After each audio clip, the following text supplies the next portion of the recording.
咁我哋而家咧就睇呢個兩房嘅現樓單位啦。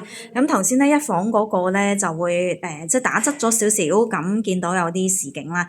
咁兩房呢個咧就真係咧全面向海啦。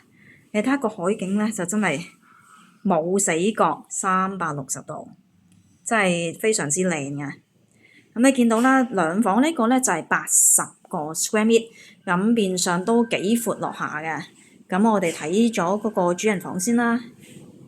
嗱，主人房你見到每日如果你咁樣醒咗就見到呢個景，簡直就係人生一大樂事啦。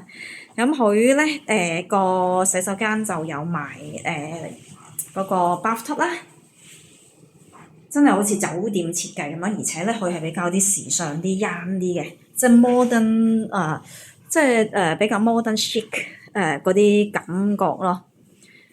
咁你見到佢所有嘢都齊晒㗎啦，咁同我哋之前睇過2年前係一個示範單位，其實就唔差得遠嘅。咁就行入嚟呢度有個套廁啦，咁跟住咧就係客房啦。咁客房咧，你見到呢度就係頭先一房嗰個側海景啦，但係其實都好闊㗎啦。如果你咁樣望落去，咁如果有興趣嘅咧，就隨時聯絡我哋啦。而家 foreigner quota 其實就真係所餘無幾啦。好多謝大家。